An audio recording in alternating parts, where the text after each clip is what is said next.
more specifically at Cave of the Winds, and yeah, we are doing a little bit of a tour. Hopefully it's not too far of a walk in the rain, but you know, it is what it is. So yeah. So yeah, we're just kind of waiting to get the tour started right now, but other than that, I'll start filming once the tour starts.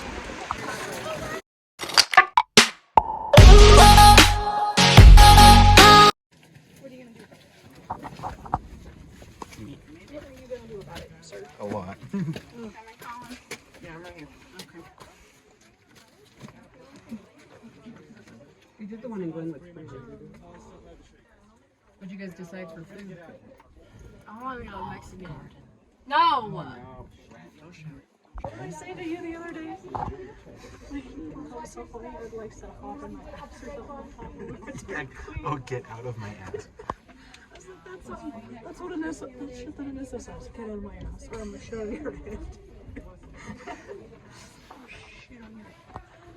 Alright, taking a picture. 3, 2, 1. Very nice. You head down that staircase right behind you. Okay, just Okay, stand lined up here.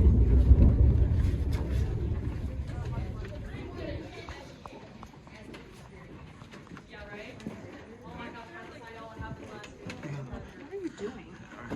Tinker in their picture. Alright, taking a picture. 3, 2, 1.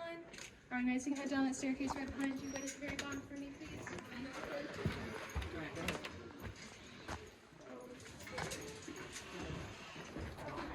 Whoever's next, this camera there.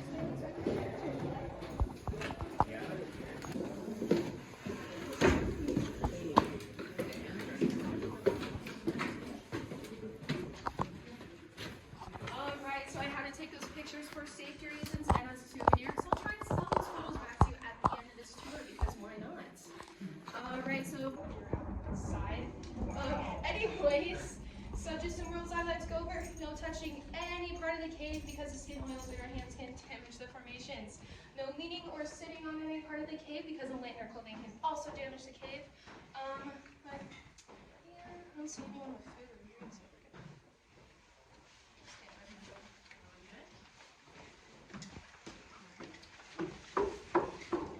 Alright, so just as a heads up for all of you, if you feel uncomfortable at all during this tour, claustrophobic, any medical emergencies, don't want to go any further, maybe thought this was a very dumb idea. Just come and tell me, we can call you an escort. I promise you, it is no problem at all. I can also promise you, you are not trapped in this cave. There is always a way out. Just do not try and find that way out on your own, because I can guarantee you, you will get lost. And we stop after 2 weeks of searching, so good luck. Alright, this room that we're in right now, this is called the Adventure Room. Now this was the very last room discovered, meaning during this tour, we're going to be traveling back in time. It was excavated in 1987 and opened up to the public on Mother's Day of 1988. So yeah, because Mother's Rock, you know, we're in a cave, there's rocks, so yeah. Alright, behind me, that one staircase right over there we could have gone. Now that leads to the Manitou Grand Caverns. That cave has no electricity. It is dark, wet, and muddy. That is where they take their lantern tours. Has anyone done the lantern tour before? No? I did it once, and I highly recommend it, but it was kind of creepy, not gonna lie. But the tour guide will tell you dark history, folklore, and ghost stories. It lasts about 90 minutes, and you carry a bucket lantern. I'll show you what that looks like later on the tour. That is also when I'll be demonstrating complete cave darkness, just so you know. Alright, so in a second, we're gonna head down that way. Now, when we head down that way, we're gonna be transitioning to concrete flooring. This flooring right here is on natural cave flooring, so please watch your step when we head that way. Also, when we head that way, it will be kind of dark. It'll take a moment for our eyes to adjust, but don't worry, they'll adjust at some point. But you are welcome to use any flashlights that you have. Alright, any questions at all? No? Alright.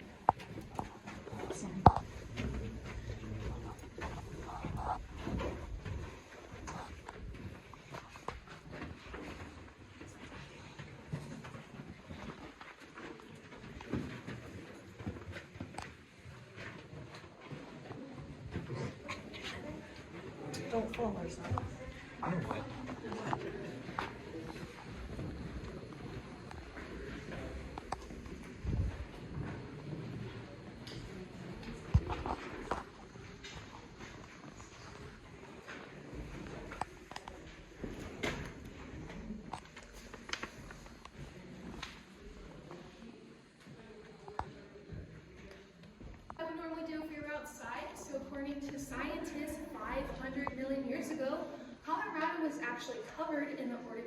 ocean. And as the sea creatures died, their bones and shells had sank to the bottom and eventually compressed into limestone. Then 70 million years ago, a thing called the Great Uplift happened. That is when the tectonic plates were shifting and that had formed the Rockies. During that uplift, cracks had formed in the limestone, and that is what we like to call lifelines. Right up here is a lifeline.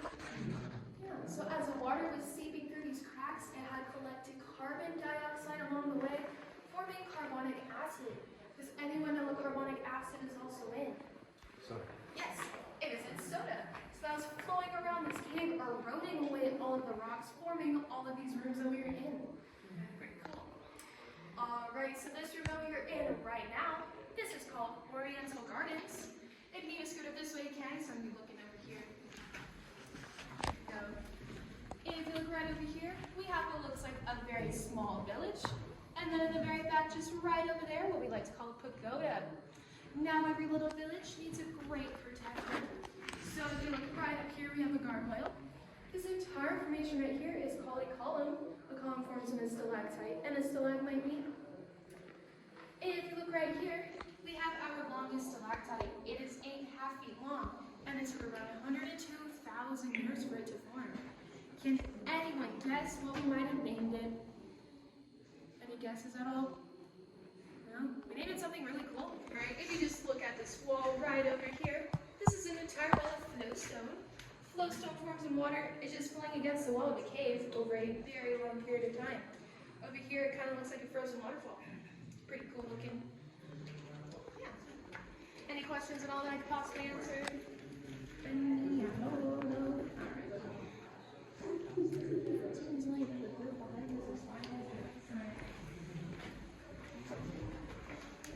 Yeah, looks like we're gonna play here. So,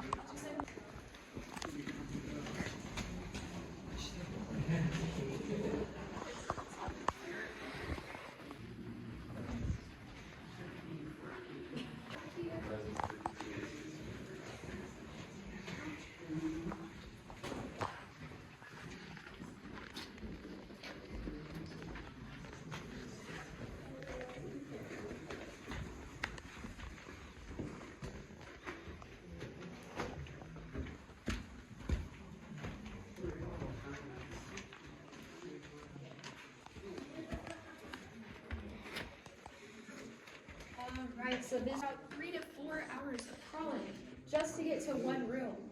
In 1935, a very rich man by the name of George Jeffreys, he actually took a tour here.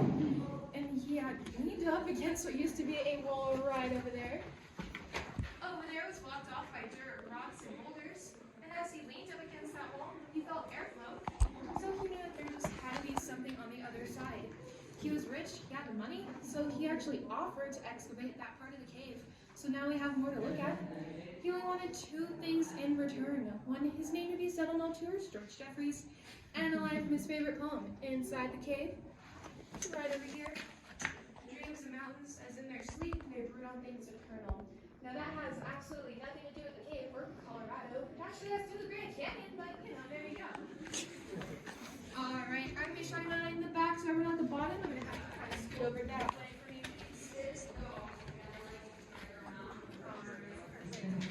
Alright, so I don't mean to intentionally blind anyone. Right there, we have a column that is called Pickett's Column. It is actually named after the boys who had discovered this cave. Can anyone guess why it looks slimy, shiny looking like that? Yeah, that is about 50 years of human skin oil. People used to touch it for good luck. Now scientists are hoping that any part of the cave that looks like that can hopefully go back to the way it looked before. But that would take thousands of years for that to happen. And to be honest, we're not even sure if it would ever happen. So that right there is technically a dead formation. Yeah, that is why we ask people to not touch the cave as much as possible, because we would like to preserve cave ruins for as long as possible. Because that over there is not very pretty. Just imagine all the people that didn't wash their hands and touch that. Probably the same with this ring.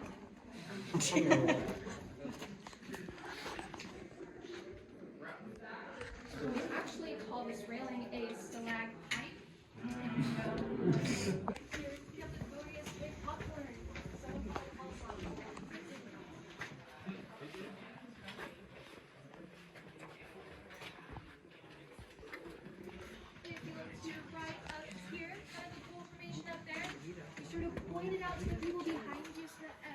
a chance to look at it, just kind of look and point.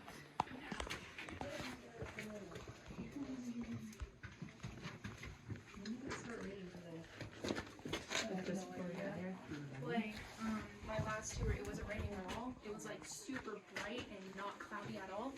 And then right as I left that one, it was pouring. I don't know what happened.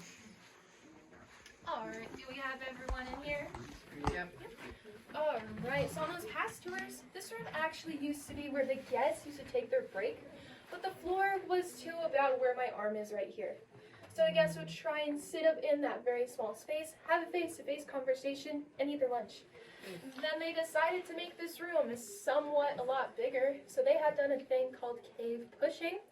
Instead of bringing the rocks and dirt in and out of the caves, they actually pushed it into passageways that they weren't using and dead ends. Kind of like when your mom tells you to clean your room and you shove everything under your bed, which is literally what I did. If you look right here, this is a good example of what cave pushing results in, although we are actually not quite sure if that is exactly what that is. And we have absolutely no idea what is behind it, so who knows how far back it goes. You can kind of see back there, but that's not the back. Alright, I'm going to shine my light behind you. Right over here, we actually carved out a seat. And right next to the table. Right there is where the tour guides used to take their break. So we like to call this entire room Guides Rest. Yeah. Alright, so I'm going to get a little sciencey here. So the cave popcorn is also known as botryoid. There actually used to be a small pool of water there, and there was water flowing into it, causing a bunch of air bubbles to form.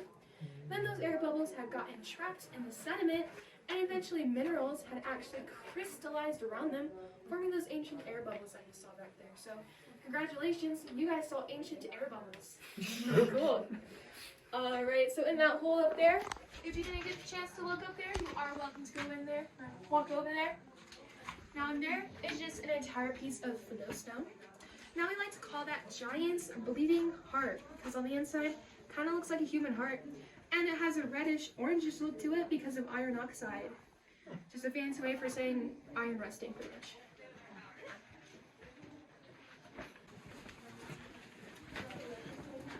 Okay, hi son. Oh, I see you. Well, why? Yeah, I was like, I'm gonna have to look when they hate me tall.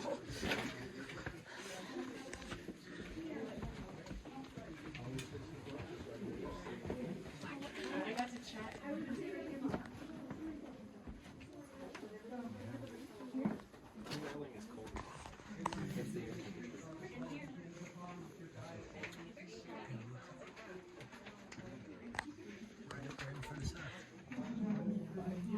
I've had little kids rant just rants.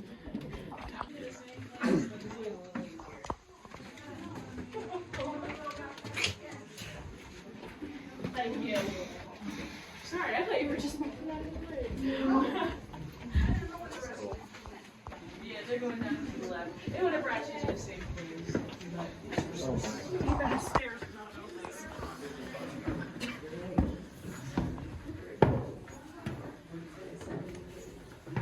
I think I read all the things, there was like over 200 stairs in this place.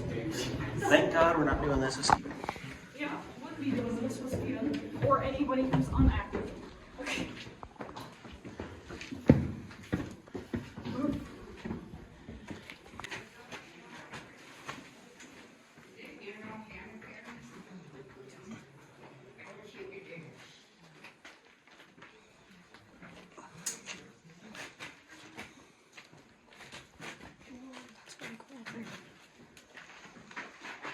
You can come up here and just kind of line up against this railing right here if you want to. Now, so you can lean up against this wall if you would like. It's just some concrete. Alright, so we like to call this room a Temple of Silence because going up those stairs can kind of leave you out of breath. And no one's really talking, trying to catch their breath, so hence Temple of Silence. We are currently 7,000 feet in elevation, making us the second highest cave point. Glenwood Caverns here in Colorado is actually the first. Alright, if you were to just crawl all the way back there, you would actually encounter some tree roots. We are about 20 to 30 feet below the surface. Right over here, we have a bunch of stalactites, kind of looks like teeth, so we like to call that area back there jaws. and it might stalagmite you. Right over here, we have Colorado's own Leaning Tower of Pisa. Next to it, we have E.T. still trying to phone home. Right over here, we have Guide's lucky number 7. Now that formation is also called a helictite, and we're not quite sure how that one formed. Could have been water, wind, or just from that way on its own. We're actually not quite sure, but that is a helictite. Alright, and if you look right here, does anyone know what this formation used to be? Column. Yeah, that used to be a column. It broke before we discovered this part of the cave, and we're not sure what broke it. Maybe a landslide or a mudslide. But since they'll never be together again, we call that Top and Romeo and that bottom one Juliet. And if you look right here, we have our biggest piece of cave bacon, also known as a ribbon stalactite. Wow. Yeah.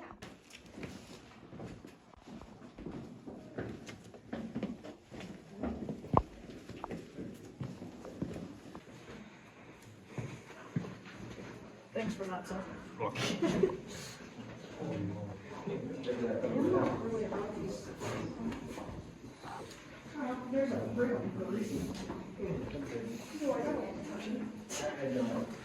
After she said hello.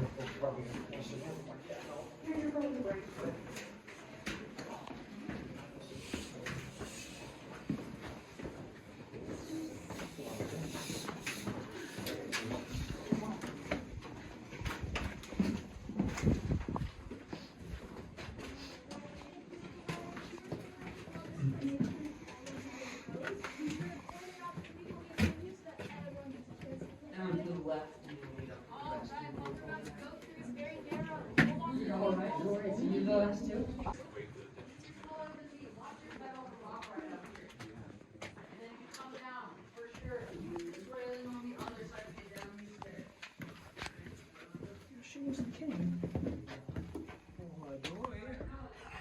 Alright, do we have everyone? Yes. Yep.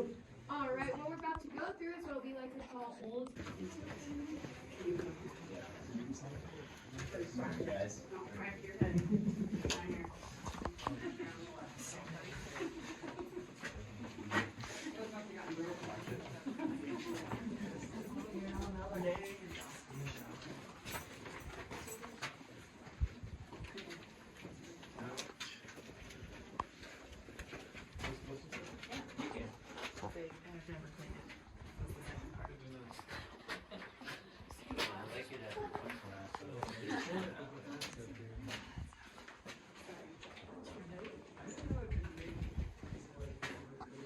I feel like they come out better when they're on flash.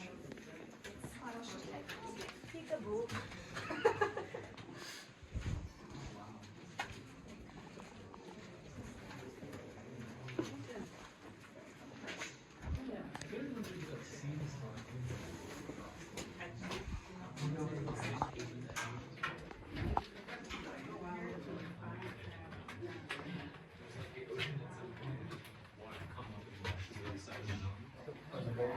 Video. Yeah, you're right.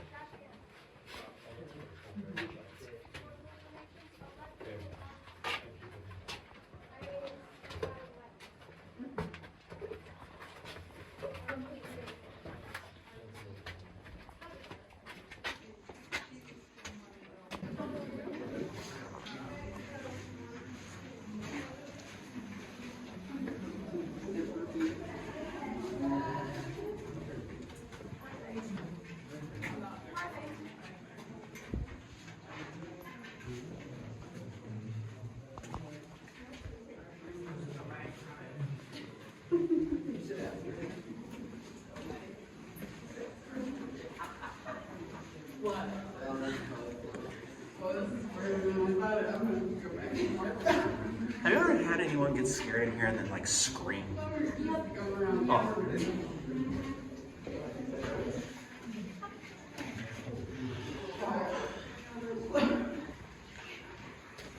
just gonna stop right here. Skirt, skirt. This is that bucket lantern I was telling you all about at the very beginning. Now, it is not bright at all, but all guests do get one of these. But I'm gonna be honest with you, it makes no difference. It is still pretty dark in there, just so you know. Our electricity did not go live until July 4th, 1907. So we had to use candles on every single tour. I don't know how they really saw anything on those tours, but yeah. All right, in the book sound, like I said, all lights stay completely turned off. Turn the screen.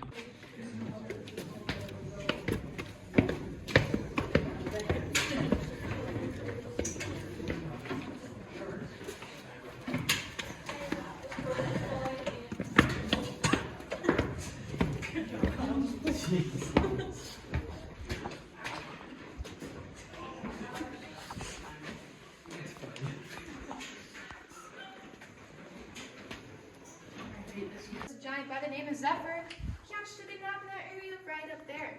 Now he had slept very weird. He had his hands up in the air, and he had his feet up in the air. And then a bat flew up his nose, which definitely surprised him, and it caused him to hit the ceiling, forming that footprint right up there. Can you scoot up this way you can? Yeah. And he had formed all of those other holes because he was punching and kicking everything. Now for the more scientific explanation.